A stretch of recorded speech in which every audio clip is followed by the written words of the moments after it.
Photosynthesis, a game that I picked up at Django 2017, and a game that had a lot of buzz there, and I wasn't sure why. It seemed like a very simple family game about trees. That's cute, that's nice, a good message if you're playing with your kids. By Blue Orange, a publisher whose games I have enjoyed in the past. But they tend to be simple, light games, sometimes specifically designed for children or also for adult players, games more like in the Euro game tradition, but again, very light, very simple. And this one I saw had like 4 pages of rules, so also seemed super simple, super light. But usually Euro games this light do not get that much of a buzz, so I decided I wanted to try the game. I picked up a copy, I played it with my daughters, I played with my adult friends, and boy was I wrong. This is not your typical Blue-Orange game. It is in terms of rules and quality components, but it isn't in terms of gameplay. This is something else. This is a game that you can play with your kids, but you can play with your adult friends, with your most exacting and demanding gaming friends, and may still work. This is a game that can be as light, can be played as light or as hardcore as you want it to be.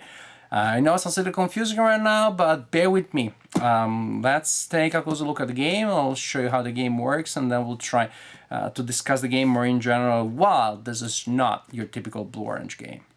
Each player has a player board that acts as a player aid here by telling you the cost of the various available actions that you have. It has an area where you store your game elements that are not available yet, that you need to purchase by spending the corresponding number of light points. There's a track here which you record, where you record the number of light points that you have at any point during the game. And then next to your player board, you have an area where you place your available elements. These are elements that you either have available at the beginning of the game or that you moved from your player board and then you can now place on the main board. This is how setup looks like in the area of one of the players, but I also want to show you the other trees, the other game pieces that the other players have. So we have 4 different types of trees and they all look very nice. They are all represented by these 3-dimensional cardboard elements here.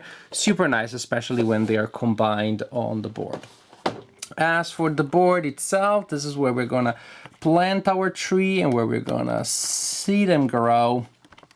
And there is also an element next to the board, which is the sun. The sun will move throughout the game in different positions and will cast light differently, and only the trees that receive light will accrue scoring points, will accrue light points for the player. Light points are not victory points yet, although some of them can be converted into victory points at the end of the game. You use light points to create and develop trees, and then you use trees to score points.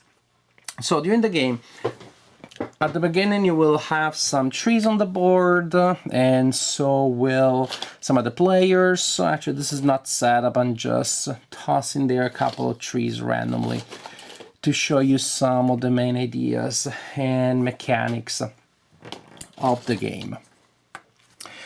So you will have some trees on the board at the beginning of the game during setup, and then gameplay proper starts. Each turn starts with the players collecting light points. Each of their trees that is in light, is bathing in light, will score light points.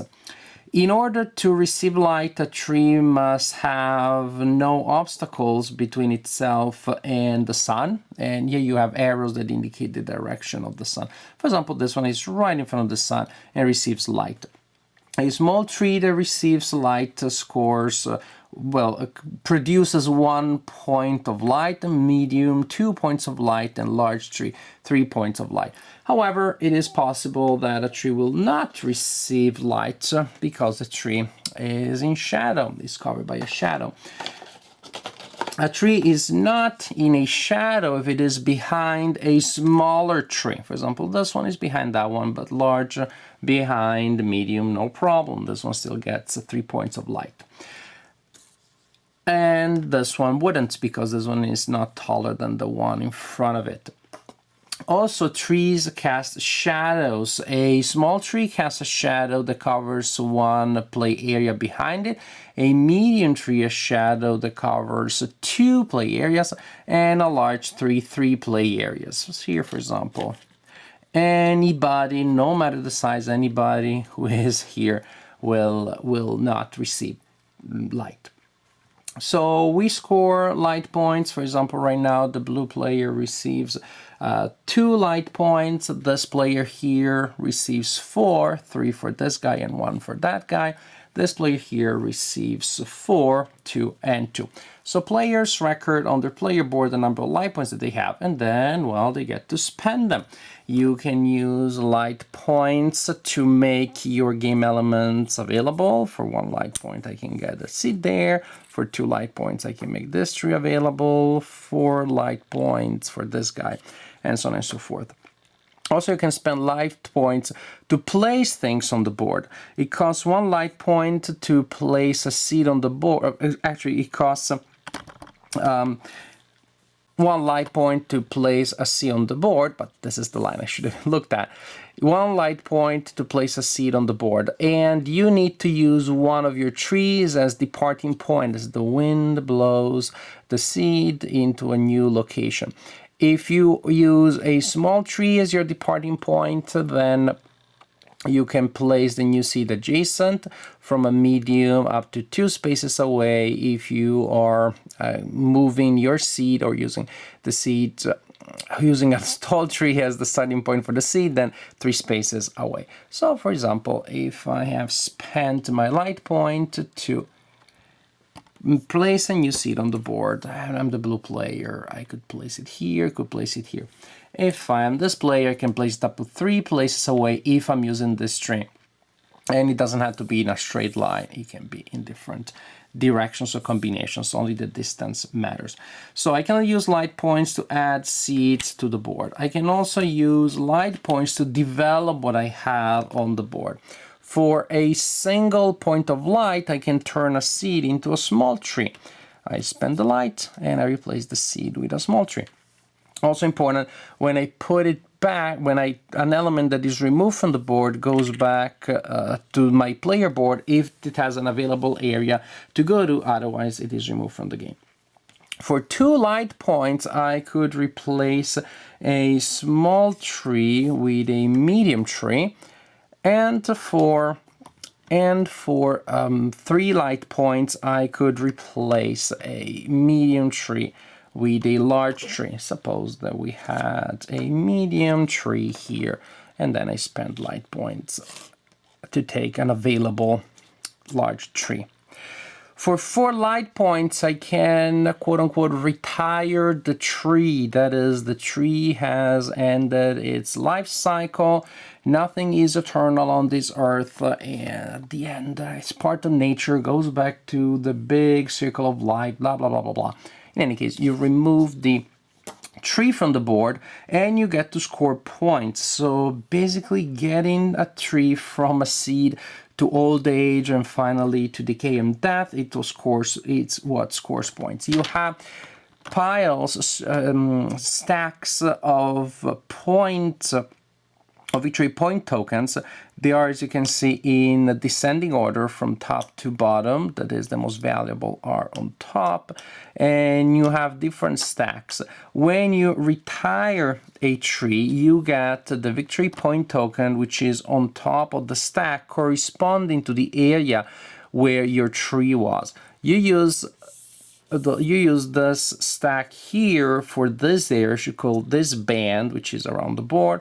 You use this one for the second tier. You use this stack of tokens here for trees in that area, and for trees or for the tree in that area, you use this stack of tokens here. As you can see, they're coded not just by color but also by number of leaves. There is a single leaf in that tier, and as you can see, there is a single leaf here in the background behind the number, 2 leaves, and so on and so forth. At the end of the turn, after players have collected light points and spent light points, time passes, you move the sun to the next location along the hexagonal board. We didn't realize that in the beginning, so we were playing it that we were moving the sun to the next corner of the rectangular board. Maybe if the board had been just of the shape, the playable shape to start, it would have been easier, but no biggie. So as you can see, the corners that you have to follow, the edges that you have to follow are those that are drawn within the board.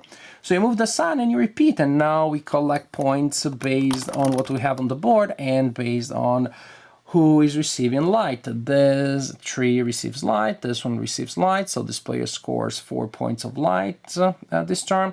This player also receives 4 points of light, seeds don't get anything, this poor tree is covered, and so is this one. This player gets 4 points, and this poor player only gets 1 point of light. Repeat, collect light, spend light, to develop trees, retire trees, move to the next season or age or whatever it is. Continue like this for 3 full revolutions of the sun around the board.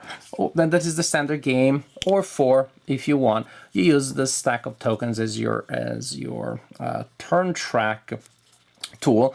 When the sun has completed a full revolution, you simply remove the token on top of the stack and you know how many revolutions are left. At the end of the game, the player with the highest number of victory points is the winner of the game. Most points are scored through the victory point tokens that I showed you. At the end of the game, you also can convert points of light into victory points at the rate of a victory point for each 3 light points that you spend in that way. Photosynthesis is easily the heaviest light game that I have, or the lightest heavy game that I have, whichever way you want to look at it. It's a game that is both abstract and thematic at the same time. You're looking at the board with a sort of like cold, calculating mentality that you have when you're looking at an abstract game, yet at the same time the theme is there. Trees behave the way you expect them to behave. They grow and they die. And why do you score points for that? I don't care, but it's good. It's fun that you do.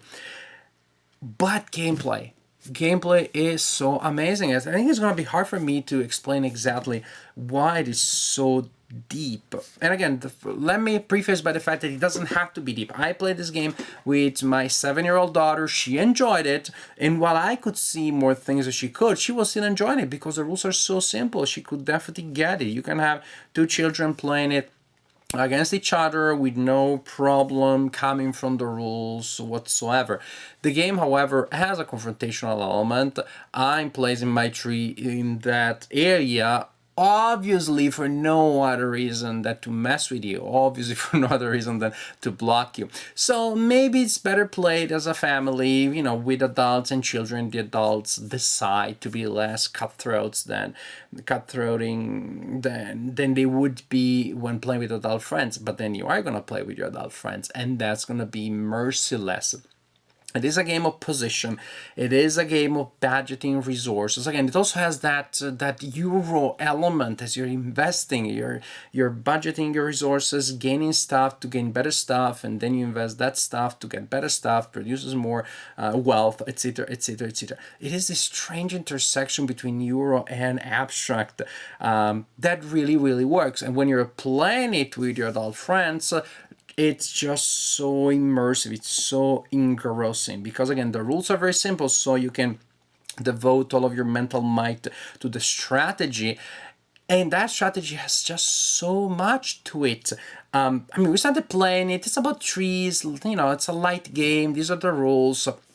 Like by the end of the first revolution, the room was like submerged in this like cold silence. Everybody was concentrated so hard. There was no talking. It was like this very intense gameplay. But we were having a good time. We were having a kind of brain burn that you have from much heavier games, and brain burn in the good sense, in the fact that at the end I was mentally exhausted after playing a game or two of this one.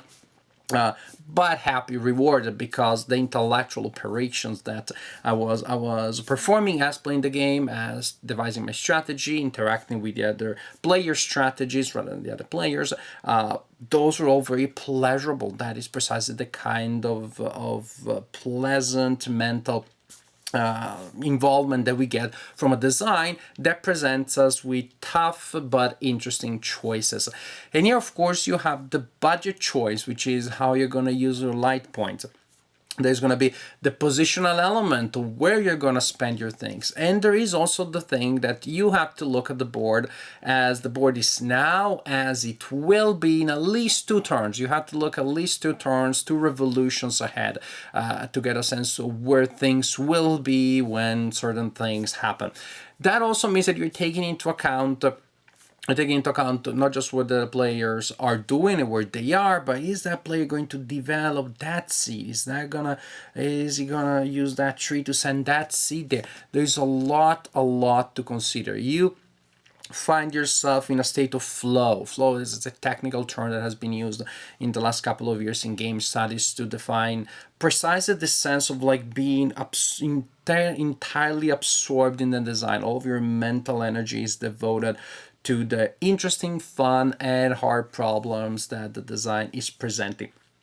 Just so much that you have to do. Think about your budgeting, think about where to place your trees, how to develop them, think about what the players are doing, decide if it's good to go for a risk and difficult strategy, for example, to go and take control of the central area. That's going to be a lot of points, 22 points if you're the first player that does that.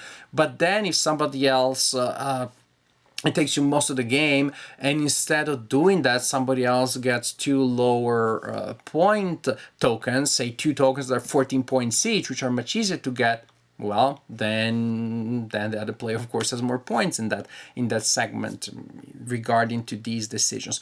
So you have to budget your decisions. It's about resource costs when you're spending light tokens. It's about opportunity costs as you are occupying certain areas, and you know that by doing so those other areas will be occupied by somebody else. A lot of interesting elements. The game as is just so fulfilling. It's so exciting. Exciting is not the right word because there's no random element. It's just so, again, absorbing, so engrossing. That we just played the version as is. The version that I described is the basic version. Then you can play 4 turns still in the basic versions. There's an advanced version which we haven't even played. The advanced version simply is that you cannot develop or plant, you cannot improve your situations in areas that are covered by shadows. And when I explained that after we played the game, I explained to my friends that that was the advanced variant, and they went like this, like, oh my gosh, I can't play that. That's too hard. That's too tough. That's too much to consider. And we're talking about games that play really heavy civilization games, that sort of stuff. The strategy is so intricate. It's so exciting. I think it's gonna take me a long while to figure it out. Of course, other players are gonna figure it out better than me because that always happens. That's good. That presents me more problems, more challenges, so the game doesn't feel stale to me. I'll tell you right away, the experience of playing this game was almost transcendental, was something else. I think Photosynthesis is something else. It's not just a good game, it's not just a great game. It has all of the hallmarks of a game that is going to be a classic. I think what we have here is a new classic. In 10 years from now, this game, I think, will be referenced by players the way today we talk about Settlers of Catan or Ticket to Ride, Carcassonne, Pandemic, those great intro games, gateway games. And this, among these that I mentioned, will be the simplest ones. It's even simpler than Settlers. It's definitely easier to learn than Pandemic. But the strategy is of such an abysmal depth, which is really, really impressive. So it's going to be a classic that I think is going to be played for a long time as an intro game, as a gateway game to the hobby of hobby games. But also, the staying power is enormous. I mean, I play Carcassonne, and I use Carcassonne to introduce people to play the game. Settlers, now I only use it to introduce neophytes to the hobby. I don't play it with other gaming friends. But Photosynthesis, I can see myself using it as a gateway game, and definitely play it with hardcore gamers. No one thought like, that was okay, it's a little too simple, but not bad for an abstract. Everybody was like, this is one of the heaviest, most challenging strategy games that I play, and it's a game that achieves that with almost no rules, with just a ridiculously light apparatus of rules. Absolutely impressive game. Photosynthesis, grab a copy already, because it's a great game and it's a great classic. And then 10 years from now, you can say, I had the first edition, I watched Marco's videos, I owe him everything. Well, you don't have to say that last part, although I wouldn't mind if you do. But most importantly, Photosynthesis, a classic, a new classic. Get it, absolutely, you have to. It's an amazing game.